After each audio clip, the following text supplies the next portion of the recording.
बिस्मिल्लाहिर्रहमानिर्रहीम। Welcome to online education 9th class biology chapter number 8 lecture number 10 vitamins. आज के इस लेक्चर में हम विटामिन सी और विटामिन डी को जो है वो डिस्कस करेंगे। विटामिन सी और विटामिन डी जो है इनका बॉडी में क्या किरदार है, इनको हम कौन कौन सी फूड्स से हासिल कर सकते हैं, ये बॉडी में क्या अहम फंक्शन परफॉर्म करते हैं, और अगर इन विटामिन यानी विटामिन सी और विटामिन डी जो है इनकी कमी हो जाती है बॉडी के अंदर तो इससे कौन कौन सी बीमारियां कौन कौन से मसाइल जो है वो जन्म ले सकते हैं। तो ये सब डिस्कस करेंगे हम आज के इस लेक्चर में। लेक्चर स्टार्ट करने से पहले ऐसे वो तमाम स्टूडेंट्स और व्यूअर्स जो मेरे चैनल पर नए हैं या जिन्होंने अभी तक मेरे इस चैनल को सब्सक्राइब नहीं किया तो उनसे गुजारिश है कि चैनल को सब्सक्राइब कर लें और प्रेस कर दें बेल आइकॉन को, ताकि आने वाली तमाम लेक्चर वीडियोस, जॉब्स इंफॉर्मेशन और एडमिशन अपडेट्स आप तक आसानी से पहुंचती रहे। तो विटामिन सी, जिसको हम एस्कॉर्बिक एसिड भी कहते हैं, ये बॉडी में होने वाले बहुत सारे केमिकल और बायोकेमिकल रिएक्शंस का हिस्सा है। बहुत सारे रिएक्शंस में जो है ये को फैक्टर के तौर पर भी जो है वो काम करता है। स्ट्रक्चर के हवाले से देखें तो विटामिन सी जो है ये फाइब्रस यानी रेशेदार प्रोटीन यानी कोलेजन के बनाने के लिए भी जो है वो जरूरी होता है। इसके अलावा इसका और फेल देखें तो कोलेजन जो है ये कनेक्टिव टिश्यूज को मजबूती देता है। जख्मों के भरने के लिए भी जो है ये कोलेजन की जरूरत होती है। इसके अलावा वाइट ब्लड सेल्स में भी विटामिन सी जो है ये जिस्म के इम्यून सिस्टम के अफआल के लिए जो है वो जरूरी है। यानी अब विटामिन सी क्या कर रहा है, ये कोलेजन फाइबर को बना रहा है। और आगे कोलेजन फाइबर के इंपॉर्टेंट फंक्शंस देखेंगे जी, वो कनेक्टिव टिश्यू को मजबूत कर रहा है। इसके अलावा जख्मों के भरने के लिए भी जो कोलेजन फाइबर जो है ना उसकी जरूरत होती है। अब कोलेजन फाइबर का सोर्स क्या है, ये विटामिन सी है। अगर बॉडी में प्रॉपर मिकदार में विटामिन सी मौजूद है तो ये कोलेजन बनाएगा। कोलेजन अगर बनेगा तो कनेक्टिव टिश्यू मजबूत होंगे, और अगर कोलेजन बनेगा तो जख्मों के भरने के लिए जो है ये बेहतर तौर पे काम करेगा। अगर विटामिन सी की ही कमी है तो कोलेजन जो है वो बनेगा नहीं, ये कम बनेगा, तो उससे कनेक्टिव टिश्यू जो है वो भी मजबूत नहीं होंगे और जख्म जो है वो भी जल्दी से नहीं भरेंगे। तो इसलिए विटामिन सी जो है ये कोलेजन फाइबर्स यानी रेशेदार प्रोटीन बनाने के लिए जरूरी है। इसके अलावा विटामिन सी जो है ये व्हाइट ब्लड सेल जो कि बॉडी का जो है वो डिफेंस सिस्टम को संभालती हैं, इम्यून सिस्टम में हम किरदार अदा करते हैं, बहुत सारी बीमारियों के खिलाफ मदामत करते हैं, तो वहां पे भी विटामिन सी जो है ये अपना किरदार अदा करता है। अब वो कौन सी फूड्स हैं, वो कौन से रिसोर्सेज हैं, जराए हैं जहां से हम विटामिन सी को जो है वो हासिल कर सकते हैं। तो विटामिन सी जो है उसको तुर्श फलों यानी खट्टे फ्रूट्स जो है जिसमें माल्टा है, चकोतरे हैं, लीमू है, लीफी वेजिटेबल्स हैं और गाय का जिगर वगैरह, इनसे जो है वो हम विटामिन सी जो है इनको हासिल कर सकते हैं। विटामिन सी की अगर कमी हो जाती है तो इससे कनेक्टिव टिश्यू में तब्दीली आ सकती है। एक बीमारी जिसको हम सुकुर्वी कहते हैं, ये बड़ी इंपॉर्टेंट बीमारी है। कई दफा बोर्ड के पेपर मेरे जो है ये क्वेश्चन आया कि जी सुकुर्वी क्या, या विटामिन सी की वजह से होने वाली बीमारी जो है वो और उसको क्या कहते हैं और इस बीमारी में होता क्या जी, इसकी अलामात क्या है वगैरह वगैरह। तो सुकुर्वी जो है ये एक ऐसी बीमारी है जो विटामिन सी की कमी की वजह से होती है, और इसके नतीजे में जो कोलेजन फाइबर होता है वो अनस्टेबल होता है, गैर मुस्तहकम होता है, वो प्रॉपर तौर पर फंक्शन नहीं करता।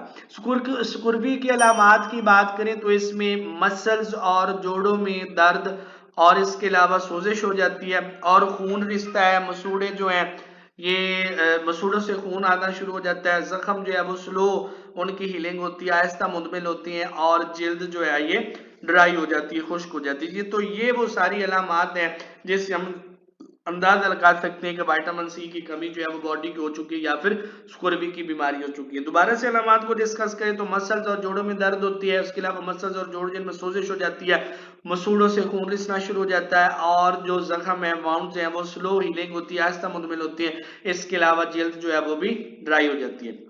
मसल्स में जो है वो विटामिन सी की मिकदार बहुत कम होती है। चूंकि गोश्त जो है ये मसल्स पर मुश्तमिल होता है, इसलिए ये विटामिन सी का अच्छा जरिया नहीं है। तो ये भी क्वेश्चन कई दफा पेपर में आया कि गोश्त जो है ये विटामिन सी का अच्छा जरिया है या नहीं है। तो स्टूडेंट्स इसको याद रखें कि गोश्त जो है ना ये मसल्स पर मुश्तमिल होता है और मसल्स में विटामिन सी बिल्कुल नहीं होता या ना होने के बराबर होता है, तो इसलिए गोश्त जो है ये विटामिन सी का अच्छा जरिया नहीं है। इसके बाद विटामिन डी की बात करें जी, तो विटामिन डी जो है इसका सबसे अहम काम खून में कैल्शियम और फास्फोरस की मिकदार को जो है वो कंट्रोल करना है। विटामिन डी जो है वो इन मिनरल्स का इंटेस्टाइन से इंतजाब और हड्डियां में जमा होने को भी बढ़ाता है। अब हड्डियां एक्चुअली हैं क्या, बोन्स हैं क्या, किससे बनती हैं? असल में जो बोन्स है वो सारी की सारी कैल्शियम और फास्फोरस की डेपोजिशन है कि कैल्शियम और फास्फोरस मिलकर ही हड्डियों को बनाती हैं और ये ही मिलकर हड्डियों को जो है वो मजबूती देती है। अगर ब्लड के अंदर कैल्शियम और फास्फोरस की मिकदार कम हो जाए तो इंटेस्टाइन से इनका इंतजाम भी कम हो जाता है और नतीजा क्या निकलता है, हड्डियां नरम और बुरबुरी हो जाती हैं और इंसान को अगर थोड़ी सी भी चोट आ जाए तो उसकी हड्डियां जो है वो इस कदर फ्रेजाइल, नरम और नाजुक होती हैं कि उन पे जो है वो फ्रैक्चर हो जाता है, टूट जाती हैं। तो इसलिए जो है विटामिन डी जो है ये हड्डियों की डेवलपमेंट में जो है वो अहम किरदार अदा करता है थ्रू कैल्शियम और फास्फोरस की मिकदार को कंट्रोल करके। अब वो कौन से जराए हैं जहां से हम विटामिन डी को हासिल कर सकते हैं? तो ये विटामिन जो है मछली के जिगर, कॉड लिवर ऑयल जिसको हम कहते हैं जी, मछली के जिगर का तेल, दूध, घी और मक्खन वगैरह जो है इससे जो है वो हम विटामिन डी तैयार ले सकते हैं। इसके अलावा जितने भी बाकी विटामिन की बात कीजिए, सिर्फ विटामिन डी वो वाहिद विटामिन है जो हमारी बॉडी, हमारी स्किन जो है वो भी तैयार करती है।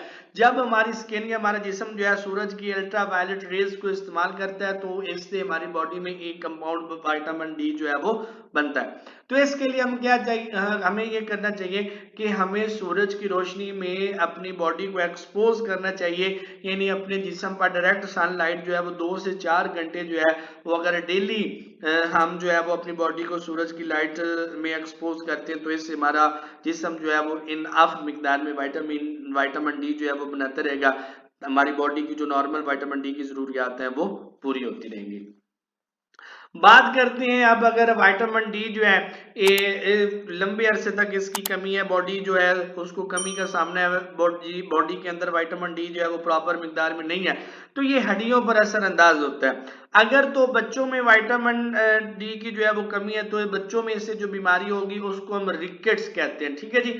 तो ये रिकेट्स और ऑस्टियोमलेशिया, ये दो बीमारियां ऐसी हैं जो पेपर में अक्सर इनके दरमियान डिफरेंसेस पूछ लिए जाते हैं। तो याद रखें, अगर तो विटामिन डी की कमी बच्चों में हुई है तो इससे जो हड्डियों की बीमारी बच्चों के अंदर जन्म लेगी उसको हम रिकेट्स कहते हैं। और अगर बड़ों के अंदर विटामिन डी की कमी होगी और उससे जो हड्डियों की बीमारी जन्म लेती है उसको हम ऑस्टियोमलेशिया कहते हैं। तो ये दोनों जो है आपने याद रखना है। पहला तो डिफरेंस ये हो गया कि आया बच्चों में हो रही है विटामिन डी की कमी या बड़ों में हो रही है। अगर तो बच्चों में हो रही है तो उसको रिकेट्स कहेंगे और अगर बड़ों में हो रही है तो उसको ऑस्टियोमलेशिया कहेंगे। दूसरी बात, रिकेट्स के अंदर हड्डियां कमजोर हो जाती हैं और दबाव वाली जगह पर मुड़ जाती हैं।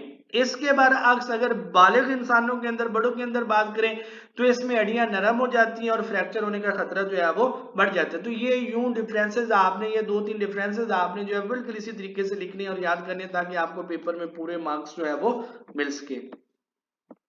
हमारे इस चैनल ऑनलाइन एजुकेशन को सब्सक्राइब करें, लाइक कमेंट और शेयर करें, प्रेस करें बेल आइकॉन को ताकि आने वाली तमाम lecture videos, jobs information, updates आप तक आसानी से पहुंचती रहें। शुक्रिया।